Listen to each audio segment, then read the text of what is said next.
Algunos lo llaman justicia, otros venganza. Sin embargo, pocos discreparían que después de cometer los crímenes más horribles imaginables, los perpetradores no deberían salir impunes. El Holocausto terminó hace casi 80 años. Sin embargo, la tragedia a escala industrial aún deja su brutal marca en toda la humanidad. En el episodio de hoy vamos a explorar las historias de 3 hombres que dedicaron sus vidas a la búsqueda de los responsables de infligir tanto sufrimiento a los llamados indeseables en las retorcidas mentes de los nazis. Para cada uno de estos hombres, el dolor colectivo del Holocausto encendió en ellos un ardiente deseo de venganza. Estos son los cazadores de nazis. Bienvenidos a las guerras del mundo.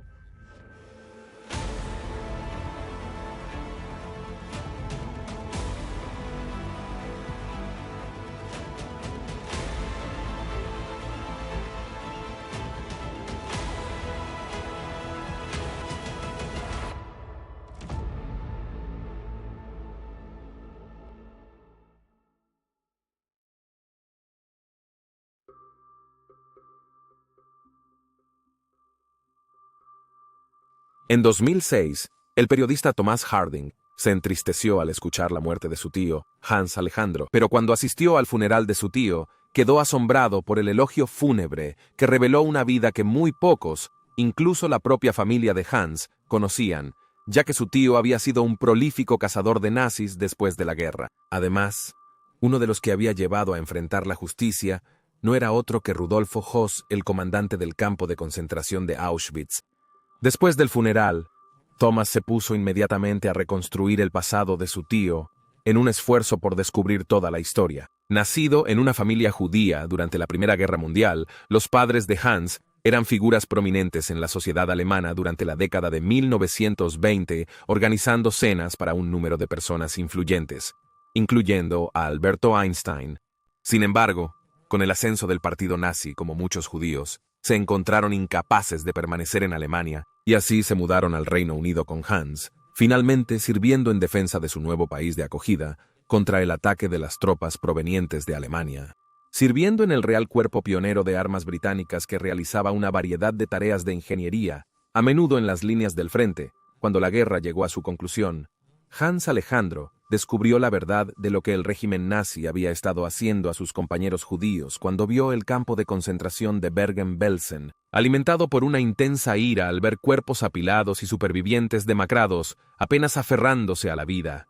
Al concluir la guerra, se ofreció voluntario para ayudar a catalogar los crímenes de guerra alemanes y a cazar a los responsables. Sin embargo, sin un programa oficial para rastrear a los criminales de guerra desaparecidos en el período inmediato posterior a la guerra, confesó a su hermana en una carta que había estado realizando tales búsquedas en su tiempo libre y fuera de los registros oficiales. Finalmente, se instauró un programa oficial para capturar a los criminales de guerra, y Hans Alejandro fue uno de los primeros en ofrecerse voluntario, y uno de los más buscados fue Rudolfo Höss. Las autoridades británicas habían capturado a su esposa, pero a pesar de los intensos interrogatorios, ella se negó obstinadamente a revelar la ubicación de su esposo. Entonces Hans tuvo una idea. Adyacente a la prisión donde ella estaba detenida, había una línea de ferrocarril y el sonido de las viejas locomotoras de vapor resonaba en casi todas las habitaciones mientras pasaban. Cuando uno de esos trenes siseó a lo largo de la vía, él irrumpió en su celda,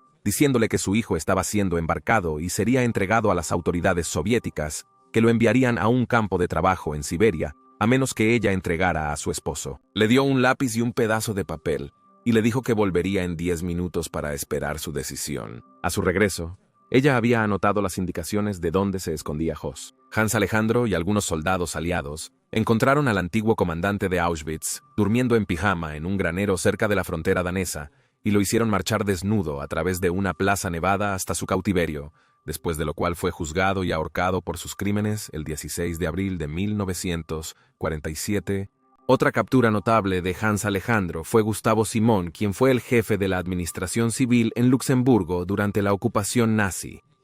Simon fue responsable de la deportación temprana y rápida de la población judía en Luxemburgo a campos de concentración en el este, y supervisó la tortura y ejecución de los luchadores de la resistencia. Simon murió en prisión poco después de su captura bajo circunstancias que permanecen envueltas en misterio.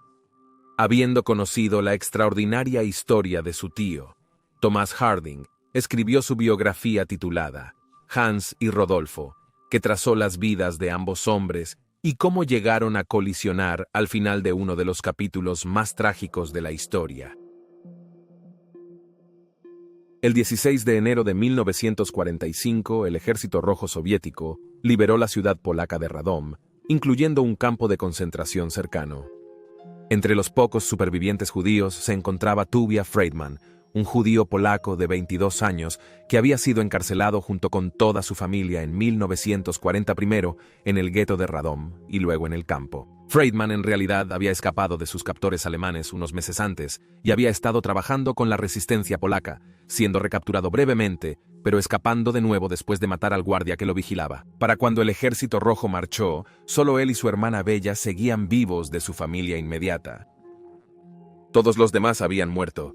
Temeroso de que muchos de los responsables de las muertes de su familia escaparan, Friedman juró hacer todo lo posible para asegurarse de que fueran detenidos y llevados ante la justicia. Para ese fin, se unió a la policía polaca usando una identidad falsa, algo que se facilitó en el caos de la posguerra, y se unió a un equipo especial de investigación en Danzig para buscar a los perpetradores conocidos del Holocausto entre los miles de prisioneros de guerra alemanes que mantenía el Ejército Rojo. A menudo se disfrazaba de oficial alemán o colaborador polaco y se mezclaba entre los internos de los campos de prisioneros, recopilando información sobre quién había hecho qué. Al dejar la policía polaca, Friedman trabajó más tarde en Viena con el apoyo de la Haganah, un grupo parlamentario judío establecido para cazar a los nazis fugitivos. Él y un pequeño equipo persiguieron pistas por toda Europa, siendo Friedman especialmente interesado en aquellos que habían sido cómplices en la muerte de su familia en Polonia. Logró capturar al oficial de las SS, Conrado Buchmeyer,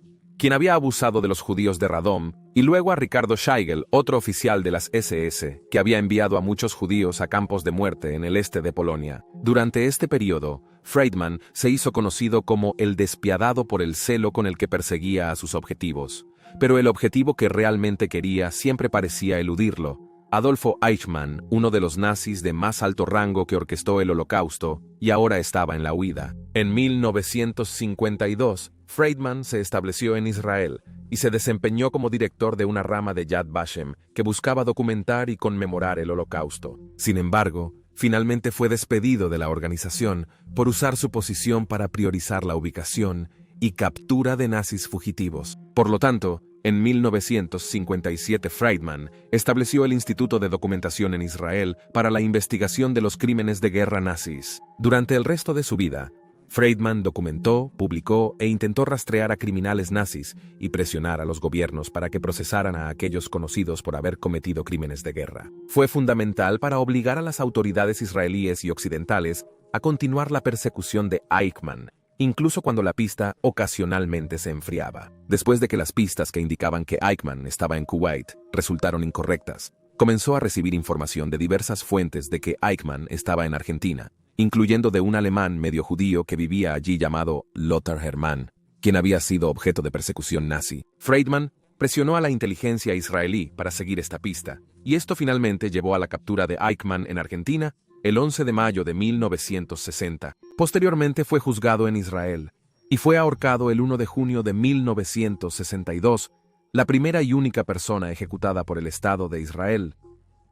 Tuvia Friedman falleció el 13 de enero de 2011 a la edad de 88 años, y aunque nunca buscó reconocimiento por su búsqueda de justicia, desde entonces se ha convertido en un nombre sinónimo de la era de los cazadores de nazis. Pocas vidas han estado tan definidas por la adversidad, el odio y los horrores de la guerra como la de Simon Wiesenthal. Nacido en la víspera de Año Nuevo de 1908 en Ucrania, cuando tenía 7 años, vio a los soldados cosacos del ejército imperial ruso marchar hacia su ciudad, obligándolos a huir a Viena como refugiados, siendo Austro-Hungría un enemigo de los rusos durante la Primera Guerra Mundial que estaba desgarrando Europa. Regresaron a casa en 1917. Pero durante los siguientes años, la tierra fue muy disputada, cambiando de manos entre los ucranianos y los polacos, antes de finalmente quedar bajo la bandera de la Unión Soviética. En 1920, a pesar del caos político de su entorno, Wiesenthal prosperó. trabajando para convertirse en arquitecto y obteniendo su título universitario.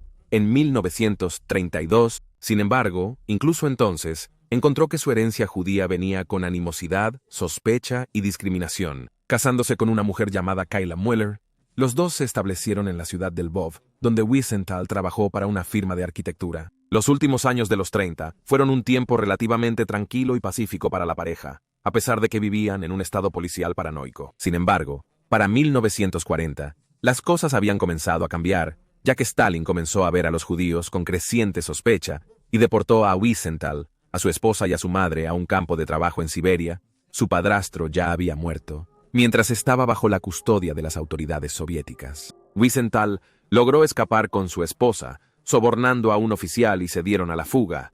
Pero pronto la tercera bota nazi marchó a través de Ucrania y no pasó mucho tiempo antes de que fueran capturados y enviados a los campos. Mientras estaba allí, Wiesenthal tuvo varias escapadas afortunadas de la muerte. Quizás la más notable fue el 20 de abril de 1943, cuando fue uno de los 19 prisioneros seleccionados para ser ejecutados, como parte de las festividades por el cumpleaños de Hitler. Solo se salvó cuando un cabo de las SS lo apartó y exigió que en su lugar tuviera que pintar las pancartas para la fiesta que estaban organizando esa noche. Su esposa no compartió su suerte, y después de su escape, organizado por Wiesenthal con partidarios locales, a Wiesenthal le dijeron que ella era una de las varias personas asesinadas en un acto de asesinato masivo cometido por tropas nazis contra civiles. Wiesenthal escapó en 1943 con la ayuda de un oficial alemán llamado Adolfo Kohlrausch, y aunque fue recapturado, la experiencia le dejó creyendo que no todos los alemanes eran malos y que no debería juzgar a un pueblo, solo las acciones de una persona. Wiesenthal fue trasladado a varios campos de concentración como Auschwitz durante la guerra, hasta su liberación por la 11ª División Blindada del Ejército de los EU, el 9 de mayo de 1945. Como muchos judíos liberados, se quedó con una sensación de pérdida inimaginable, no solo de familia, sino de identidad, y ardiendo de ira, solicitó unirse al Departamento de Crímenes de Guerra de los EU. Rechazado con el argumento de que aún estaba débil por su encarcelamiento, en menos de 2 semanas había regresado y fue aceptado. Su primera tarea fue ayudar a localizar a un guardia de las SS, escondido en un bloque de apartamentos cerca del campo. Como si fuera en respuesta a sus oraciones por un milagro, fue alrededor de este tiempo que se enteró de que su esposa de hecho estaba viva, y los dos se reunieron. Juntos y con otros supervivientes, Wiesenthal elaboró una lista de nazis conocidos que habían trabajado en los campos y la presentó a las autoridades estadounidenses. El número exacto de personas en esta lista varía dependiendo de la fuente, pero a menudo se cita como al menos 100, y con la ayuda de Wiesenthal, los aliados lograron rastrear a unos 75 de ellos. Había una creciente urgencia por capturar a estos individuos, ya que para entonces, muchos de ellos ya estaban en el ferrocarril subterráneo nazi, siendo contrabandeados a la seguridad de Sudamérica. Por lo tanto, en lugar de perseguir a cada uno individualmente, Wiesenthal comenzó a apuntar a la red que los transportaba y luego a atraparlos en el proceso. Esto lo llevó a descubrir la ayuda que el obispo italiano Alois Houdal, en Sicilia, brindaba a los nazis en fuga. La isla se había convertido en un centro de transporte para los nazis en fuga. Al igual que con Friedman, Adolfo Eichmann estaba en lo más alto de su lista de fugitivos nazis. Y a pesar de un comienzo positivo en la casa, las cosas rápidamente se enfriaron. Y con el paso del tiempo, incluso las autoridades israelíes dudaban en invertir en su persecución sin pistas tangibles. Cuando esas pistas llegaron, Wiesenthal y Friedman estuvieron entre los más vocales en presionar por su arresto en Argentina. Sin embargo, después, Wiesenthal escribió un libro controvertido en el que exageró su papel en el asunto. Esto llevó a acusaciones de que él era un estafador. Pero Eichmann no sería el último fugitivo de Wiesenthal. En 1964, recibió información sobre un guardia de prisión buscado conocido como la yegua pisoteadora. Su verdadero nombre era Hermine Braunsteiner y había ganado el nombre de los prisioneros debido a su tendencia a pisotear hasta la muerte a mujeres ancianas y niños pequeños con sus botas pesadas en el campo de Mageneck. La descubrieron viviendo en Reinas, en New York, en 1975, y fue extraditada a Alemania Occidental, donde fue condenada a cadena perpetua por sus crímenes. Después de desarrollar diabetes y perder su pierna, fue liberada en 1996 y murió en 1999. Otro nazi significativo que Wiesenthal descubrió fue Carlos Silberbauer, el oficial de la Gestapo, que capturó a Anna Frank. Wiesenthal Lo encontró gracias a una copia de una guía telefónica que incluía a los oficiales de la Gestapo que trabajaban en Ámsterdam en el momento en que los Frank fueron arrestados. Cuando Wiesenthal confrontó a Silberbauer, él simplemente dijo: ¿por qué molestarme después de todos estos años? Solo cumplí con mi deber. Después de una breve investigación, Silberbauer, quien había estado trabajando para el Departamento de Policía de Viena en ese momento, fue absuelto de los cargos, para frustración de muchos. El 20 de septiembre de 2005 se anunció que Simon Wiesenthal había fallecido a la edad de 96 años en Viena. A pesar de su avanzada edad en sus últimos años, negó vehementemente que hubiera renunciado a perseguir a los fugitivos nazis y estuvo activo en los círculos de educación sobre el Holocausto. Wiesenthal una vez escribió: «La historia del hombre es la historia de los crímenes y la historia puede repetirse. Así que la información es una defensa. A través de esto debemos construir una defensa contra la repetición». Y ahí tienen las verdaderas historias de 3 cazadores de nazis. Por favor, comenta abajo con tus ideas y reacciones. Y recuerda darle me gusta a este video y suscribirte para apoyar el canal. Gracias por ver y nos vemos la próxima vez.